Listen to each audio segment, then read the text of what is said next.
If 45% of their people have to ditch their homes and are going to be forced within 8.3 months, very precise, think of the impact to the market.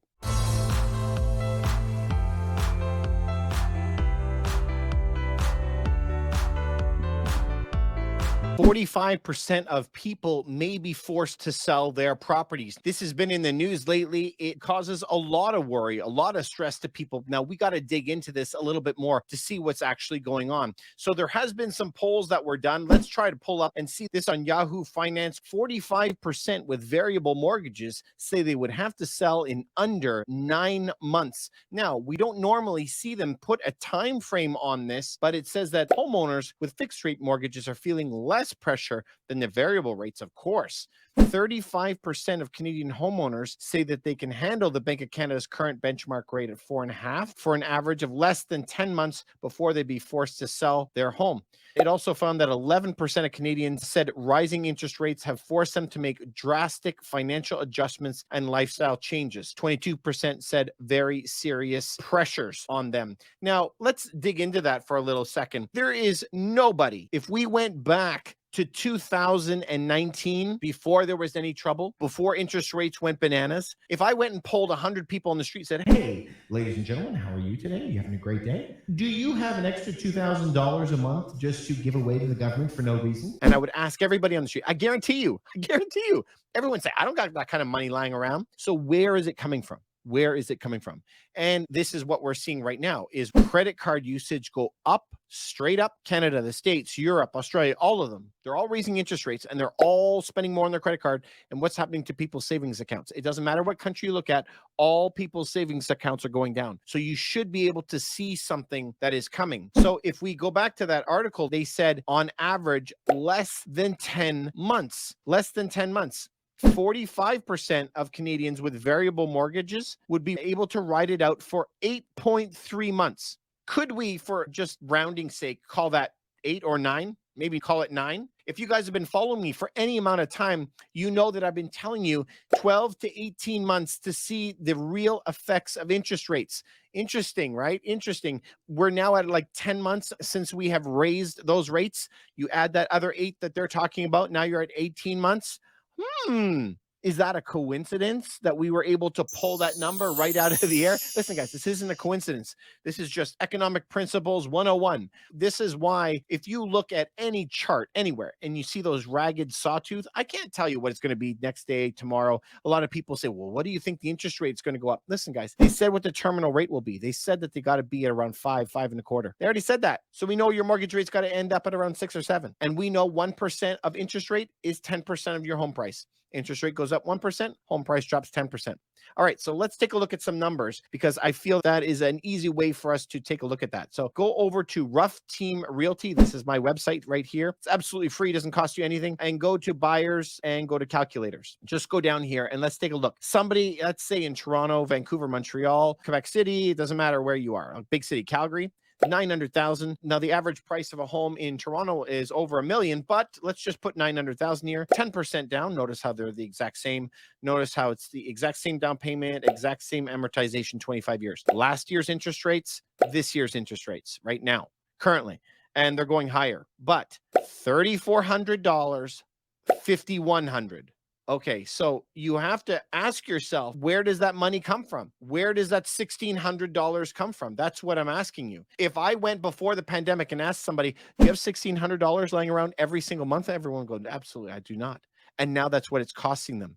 If you went back to that article, it says they're making drastic lifestyle changes. Here comes the problem, though. If you have to bleed $1,600 out of your lifestyle, what are you doing? Is your kid sitting in the diaper for longer? Are you not going out to a grocery store for longer? Not going out to have any entertainment anymore? Like, what cuts are you making? Because $1,600 is a lot. And where are you squeezing that out of your lifestyle? You got to cut a lot out in order to make that happen. But here's the thing. Every dollar that you cut, $1,600. Imagine that times tens of millions of people. It's entire economies. You're now no longer going to the restaurant. You're no longer going to the store to buy something. You're not going to IKEA. You're not going to the corner store. You're not getting your dry cleaning. I don't know, whatever else. Maybe you're not buying gas, but all those are different stores. Your dollars you spend is someone else's income. And so this goes down that rabbit hole pretty quickly as everyone is making these cuts. Now, where does all that money go? Where does all that money go? Let's jump back to the screen, you guys. So this right now is the first part of the problem. You see, where do you come up with that $1,600? And this is what people are facing today. Now let's look at what happens if these 45% of people, all of a sudden, they now have to sell within 9 months, which again, I have to tell you, this is exactly what we've talked about for a year now, 12 to 18 months. And look at that. It's lining right up. Now let's look at what the purchase value is. So look at here, loan one, loan two, 900,000, 600,000. That's a lot cheaper. 1.75% rate last year, 5.5 this year, both at 25 years, which is most common in Canada. Look at the payments, 3,700. They're both the same payments, but last year with the exact same salary. So say that this guy has the exact same salary. He has no more money. He can only afford this per month, 3,700. Imagine that's the case. Last year, he could afford a $900,000 home. This year, he can afford a $600,000 home. My goodness, where did the $300,000 go? The difference here, look down here at the total interest paid. Back here last year, he would have only paid $200,000 of interest in 25 years. Over here, $500,000 of interest. There's the 300 grand. The 300 grand disappeared off of the value of the home, and the 300 grand gets added to the total interest paid that you're going to have to pay for the bank's profit, the Bank of Canada's profit. They're just redistributing that 300 grand to them. They're taking it in their pocket. So if he had to lose his house for 900 grand, he now can only go and buy a home for $600,000 now. But herein lies the problem. If 45% of their people have to ditch their homes and are going to be forced within 8.3 months, very precise, think of the impact to the market. Please remember in 2008, when we had all of the problems in the market, it was only 4.5% of people foreclosed on their homes, and that caused the entire world meltdown. This is 45%. It will not take that many to run into those trouble. Here's the second problem that I want to address. If you buy a home at 900,000, say you had to put 10% down, just let's say we put down 100 grand, okay? You put down your life savings, $100,000, you have $800,000 of mortgage. Fast forward a year later, and now you have to redo your mortgage. Maybe it's a year later, maybe it's 18 months later. Let's go back to that calculator here. When the bank goes to reassess the home, they're no longer going to say it's 900. They're going to say the new home is now 600,000. If the interest rates go higher, it's going to be even less.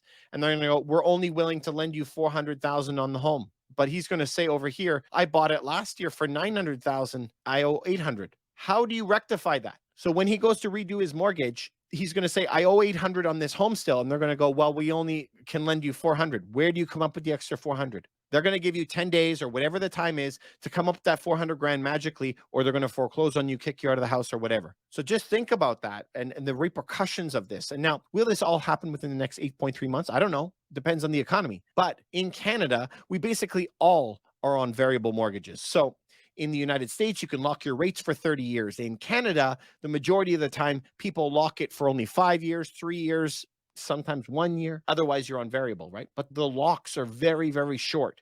Everybody has to go and renegotiate their mortgage and they start clean. So this can put even more pressure on home prices coming up to the future.